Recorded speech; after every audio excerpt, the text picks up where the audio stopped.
Let's talk to a candidate. So we've got a lot of Democrats around the country who have come up short in terms of actually accomplishing much of anything in the past year, and a lot of Democrats who are facing primary challengers. I think if you combine those two categories, Nancy Pelosi, I think, rises to the top. She's in a position of political supposed leadership, and not much is getting done. And so we're very excited to welcome back once again to the network, challenging in that 11th district race, Shahid Buttar. Welcome back to the Young Turks.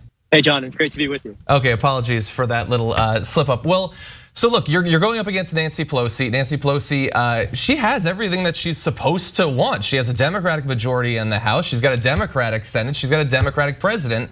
And what have we seen so far? You're running against her. What are the stakes in this race from your point of view? At the end of the day, our race presents a choice between insider trading on the one hand and a long-serving incumbent who is a gatekeeper and impeding every signature progressive priority on the policy table, and on the other hand, a fighter for human rights and a fighter for civil rights and civil liberties, who, I'm eager not only to embrace the full set of defining progressive priorities from Medicare for All to the Green New Deal. I'd like to go beyond it in two substantial respects. One of them, I'd like to rein in the Supreme Court by forcing Congress to check and balancing it by imposing judicial term limits. And I'd also like to nationalize the fossil fuel sector. And these are the kinds of ideas that San Francisco deserves to have represented on its behalf in Washington. And they're the kinds of ideas that Nancy Pelosi certainly would never bring to the table, and that I'm eager to advocate for, not just on behalf of my neighbors and would-be constituents, but all the people of the United States.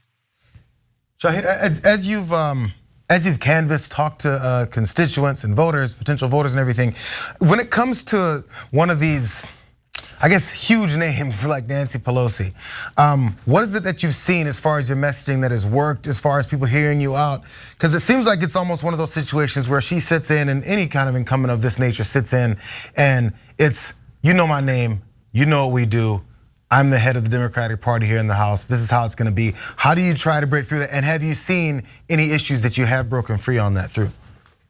Yeah, great question. And you're absolutely right that political inertia rules the day.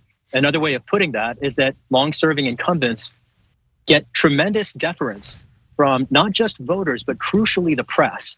And the way that the press refuses to observe the serial hypocrisy and, I dare say, corruption of incumbents like the one I'm challenging, Nancy Pelosi, it creates ultimately cults of personality. So one of our biggest challenges as we canvass is frankly doing the work that one would hope media and educational institutions would do, of informing the electorate simply about what the policy record of the incumbent is. And a couple of the issues that we have had a great deal of success in breaking through and helping people understand what is at stake. One of them is Nancy Pelosi's principal commitment to not just capitalism, but being a capitalist. Her long-standing pattern of insider trading and prioritizing her stock portfolio before the needs of the public is not just conservative, but it is frankly corrupt, and people recognize that when they have a chance to hear about it. One of the other issues that I've seen prove quite helpful for us as we're going around and talking to people is the medical debt flowing from the pandemic. We know that 1 million Americans have died. The amount of medical debt that is left in the wake of the successful treatments for many millions more has not even been quantified. And this is frankly a looming crisis. It's a yoke around the neck of the economy, and Medicare for All remains a crucial exigency in any case, even more so during a pandemic. And when we think of it through the lens of the medical debt crisis, I dare say it's increasingly urgent, and I hope and people are responding to that contrast. I want to ask you a quick follow-up about the insider trading, because of course she does this herself. She has become quite wealthy during her time in office, and she also, as a member of Democratic leadership, she has spoken out and then kind of tried to modulate her message on changing up the regulations for members of Congress. This, to me, seems like the most transparently, blatantly corrupt position that a person can take, especially when they and their family have personally benefited from the knowledge they have. You've talked about, I think you mentioned briefly, they're talking to voters about this. Is this a thing that strikes them as obviously corrupt too, or does it get into the area of kind of like it's too wonky, it's too inside baseball? What's it like when you talk to voters about this sort of corruption? It's actually a bit of both. So there's two layers to the corruption, and people respond first primarily to the corruption of the marketplace. I think the idea that wealthy members of Congress are using information that only they have access to gain an advantage on the marketplace and ultimately take advantage of investors is offensive to everyone. The part that feels wonky to people that we struggle to impart is how that's frankly just the tip of the iceberg. I'm less concerned about the corruption of the marketplace than I am about the corporate corruption of Congress. And when you have members with personal skin in the game, ultimately profiting from their offices and having their hand on the till, favoring corporations in which they're personally invested, that ensures that the policy outcomes in Congress favor profit over people and corporations over communities. And that's exactly the balance that is all too consistent and that we hope to flip, and that I'm very eager to reverse by removing this one very visible, prolific poster child for office. I'd like to go further, if I may, and just note, while Pelosi did recently concede that her position on longstanding position on insider trading was untenable, it's the 7th position that she shifted in response to our critique. Even the many reform proposals that have been introduced in Congress would fail to fix the problem. All of them would allow continued congressional investments in private equity and hedge funds, and basically in non-listed stocks that are even less transparent than publicly listed stocks. They would allow unfettered and undisclosed investments in real estate that also ultimately influence the legislative interests of the policymakers. And it's not just insider trading that's the problem here. It's conflicts of interest, divided loyalties, and ultimately corporate corruption. And that's a message that voters are hearing loud and clear. Ida, I believe you had a question you wanted to ask? Yes, so I wanted to talk about the Bay, because the Bay, there are a lot of communities that have been affected by a lot of racial issues right now that have been dealing with law enforcement, a lot of gentrification issues. And when we talk about these things, they feel kind of heady for the average working person who doesn't have a concept about what any of this stuff means, because they're too busy trying to keep their head above water. I am really big on creating solidarity between people of color and communities of color, because we need the power. Economically, we need it in politics. When the most dynamic thing you've done in politics is this, and we already know how much people at the bottom always suffer when it comes to corruption. How do you get these messages across to those people? Because you are actually speaking what affects those speaking to what affects those communities the most, or which communities are affected the most, rather. And you mentioned Bayview. Bayview Hunters Point is one of our last Black enclaves in San Francisco, and the way we've been connecting with voters there is just on the street. And on the phones and through other mechanisms as well. But being on the ground at public events particularly, and meeting people in those community settings has been very effective, I think, at building those relationships. And when I talk to folks in that neighborhood in particular, one of the things I think that helps us stand out is that I'm not from the class of career politicians. I'm not a member of the board of supervisors. I'm not part of that funnel. And I think I immediately present myself to people as not a politician and more of an advocate. And that's ultimately who I am. And I think that resonates with communities. Also, ultimately, the things I talk about, San Francisco has a reputation in our country for being a particularly progressive city.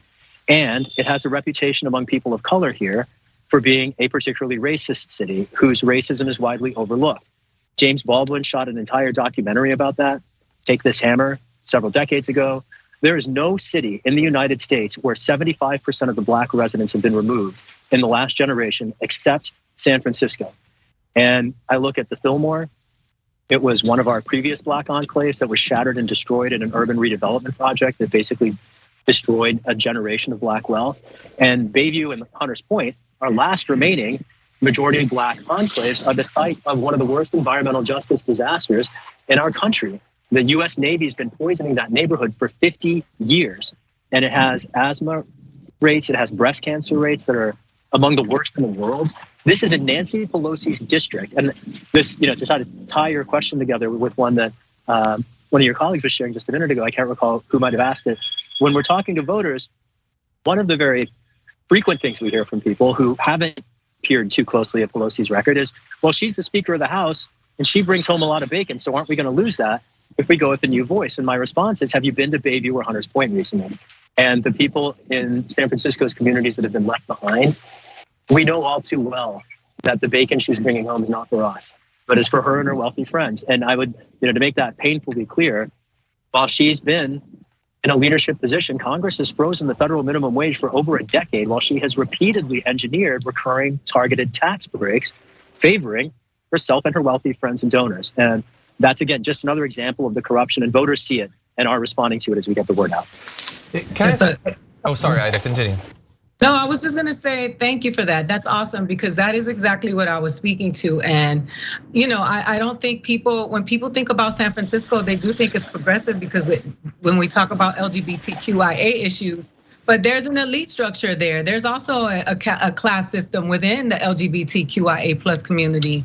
And I think that it's important to address that. And I celebrate you. I really am rooting for you, and I'm gonna throw my support behind you and get you as far as you can go, because those are the voices that we need from the Bay all the way to San Diego. Thank you, Ida. If I may just develop that really quick, I have the privilege and honor of having been one of our country's first advocates for LGBTQ marriage equality back in 2003, long before most Democrats supported my neighbors. I was there on the front line. Nancy Pelosi was nowhere to be seen. And I'm very proud of the work that we did to establish new rights for our neighbors. And I should say that we did not anticipate, when we were fighting that struggle, how a very reliable bulwark of progressive left-leaning movements was ultimately neutralized by the neoliberal co-optation of a community whose solidarity with other communities used to be very reliable and has been disappointingly less so.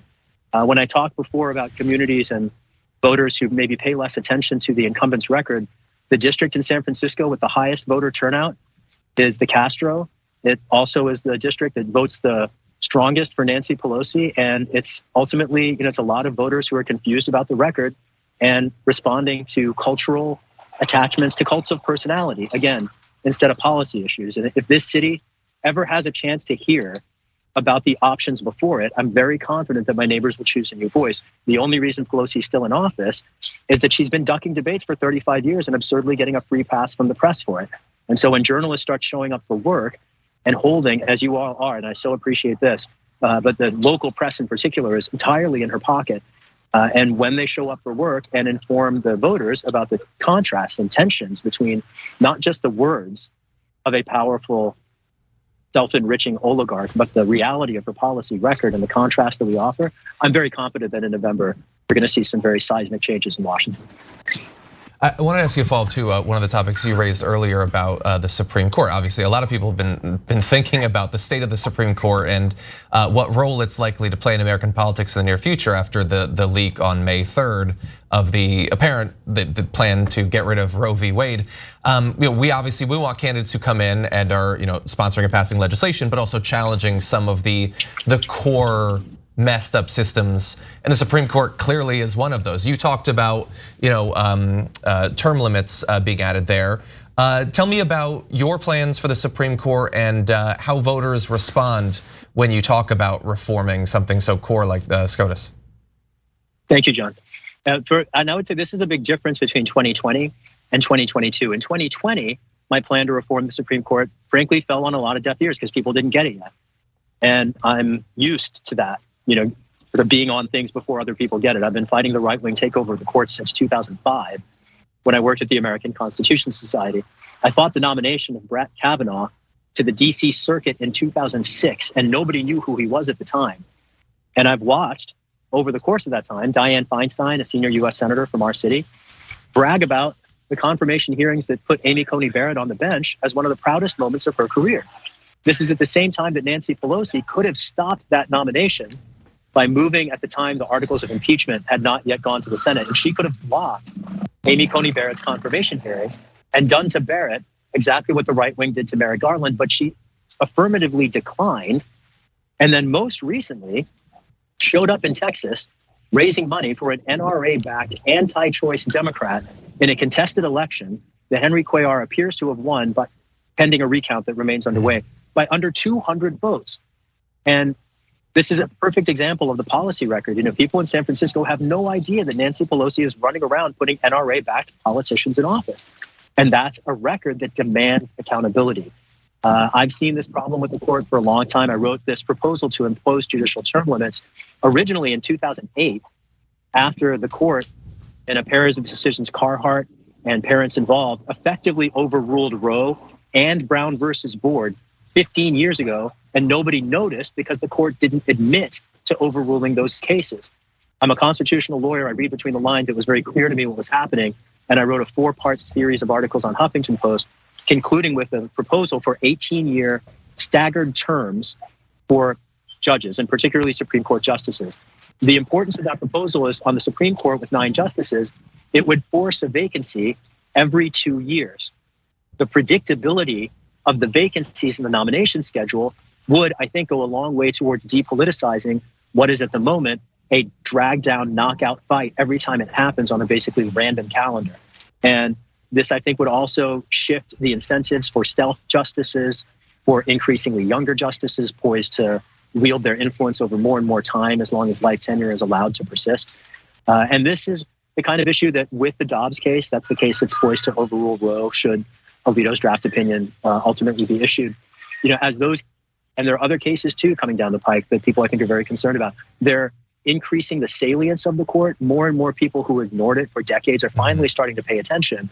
And having been on this for 20 years, I'm glad to have at least one idea that I think could go a long way toward checking and balancing a body of 9 unelected, unappointed reactionaries who are increasingly poised to force their will on the rest of us. Shahid, one really quick, because this has been on everyone's radar for the past couple weeks because of the news cycle. And I've been trying to think consciously of ways that this can continue to be spoken about, because it happens in every city. What I'm talking about is our gun problems, the epidemic with our gun issues, and coupled with crime, because people like to talk about there's crime issues in every city, and they shout out California, and they'll shout out the major cities of California, San Francisco, LA, so they'll shout those out as the problems with crime, but then also we have these mass shootings. Like, I feel like they're somewhat connected in how people are first afraid to talk about the ways that they may help tamper down crime, but then also ways that we can effectively do something when it comes to gun legislation. Because I think many Democrats, especially establishment ones, are afraid to really say something because they're gonna get pushed back with the "you're trying to take our guns" lie. Where do you fall on what could be done, especially in the atmosphere we have, and again, a lack of a supermajority when it comes to in the House? In the House, so Senate. A couple of things we can do that are super crucial. Aside from reviving the assault weapons ban, which is a proposal that some people are on, and I want to note its ineffectiveness in a previous era, and the need particularly to tighten the definition to include guns with replaceable magazines. That's one of the crucial pieces that enables mass shootings. It tactically shifts the equation to require fixed magazines in guns would frankly eliminate the opportunity for these kinds of situations where you have shooters barricading themselves in for hours at a time. Another piece that not a lot of people are talking about is corporate liability protections.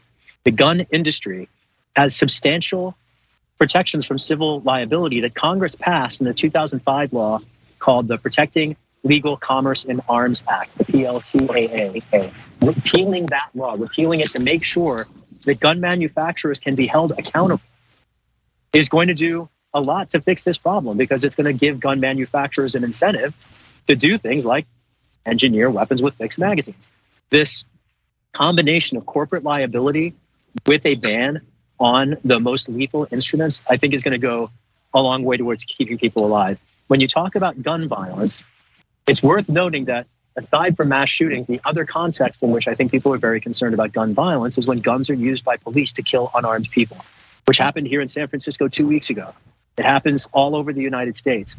Police remain among our most profound threats to public safety.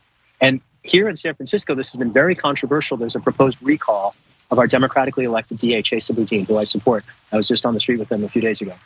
I see in the attacks on him a counterattack on a movement for justice that ultimately seeks to end legalized slavery in the United States. Now, he's been attacked for a whole bunch of things. The point I want to raise here is that there is a vast distinction between, on the one hand, crimes of property that reflect sometimes desperation, sometimes organized crime, and on the other hand, public officials paid money and pensions to keep us safe who kill people. And I am much more concerned about violence from police than I am about violence that police supposedly stop, recognizing that police aren't even there to stop violence. They're not even there to solve crime. Police exist to protect property. And that's a crucial distinction to recognize here, because when we think about public safety, the very first aspect of public safety is to make sure that public officials aren't killing people. And that should not be a lot to ask. Ending qualified immunity is crucial. It is a step on a longer road towards creating alternatives to incarceration. And I'm eager to champion all of them in Washington. Well, look, I really appreciate. Oh, Ida, do you have a quick question? No, I was going to say that's a very important, point that he just made, and that I really think that, you know, as the crime rate has gone up because people are struggling and suffering, and we can't continue to hear how the police is just falling back because they want us to get so desperate to the point where we're begging them to beat us up again. It's like those of us who are not afraid to speak to that. We have to speak to this. That's the pain of the people, and the majority of the people are not, you know, don't have nannies, or don't have their kids in independent schools, don't have a chef, don't have Whole Foods in their neighborhoods, and so these are the candidates that are speaking to the issues. So if you feel apathetic about voting, just know that some of these people are out here speaking directly to the things that are affecting your communities, and we need to show up for them, because even though Donald Trump is a massive issue and cancer that the world has that we can't get rid of immediately, this is how it works. Our great-grandparents couldn't vote, great-great-great-grandparents couldn't vote. There is progress and change, and the way you change your world is by changing your immediate world. So thank you for speaking to that kind of stuff, because slavery is not over and nobody wants to say it. Yeah. Thank you, Ida. And I would add to this point that you're raising about change and how to embrace it. I think a lot of people are stuck ultimately on a systemic analysis, recognizing that we have profound problems in our body politic. For instance, the co-optation of the Democratic Party, and they stop there without zooming in past the abstract analysis to focus on the concrete. Our race presents me versus Nancy Pelosi. I don't make any claims about the opportunity to change the Democratic Party. I don't make any claims about, you know, I'm not going to be able to fix everything in Washington by myself, but I know I can help, if only by removing one crucial gatekeeper who herself is an embodiment of corporate corruption. And everybody recognizes it. Increasingly around the country, people recognize how problematic she is, yet they absurdly defer to her. And I want to put within that category of they, every labor union in the United States, progressive organizations that will claim to care about principles that will suddenly grow very silent about their commitments when it comes to Pelosi. And you know, I would particularly note any number of people who voiced concerns about the quote unquote Democratic leadership in the wake of Nancy Pelosi raising money for Henry Cuellar and keeping him in office over the challenge by Jessica Cisneros. But it's really interesting who's willing to name names and take the heat for it and who's not. And I've taken more heat than anybody in this country, with the possible exception of Ilhan Omar, for challenging power. And I'm here for it. I'm happy to do it. They only smear you if they fear you. And the fact that we've been the subject of more wide-ranging, more vicious, more consistent disinformation than any campaign in the country is frankly how I know I'm doing it right. Yeah. That's right. Well, we've got 1.5 hours left for voting. Best of luck, and you obviously you're going up against a ton, as you've acknowledged, and we really appreciate a lot of the issues that you raised. Thank you for joining us. Thanks so much for having me. Keep up the good work, y'all. You too. Thanks for watching The Young Turks. Really appreciate it. Another way to show support is through YouTube memberships. You'll get to interact with us more. There's live chat emojis, badges. You've got emojis of me, Anna, John, Jayar. So those are super fun. But you also get playback of our exclusive member-only shows and specials right after they air. So all of that, all you gotta do is click that join button right underneath the video. Thank you.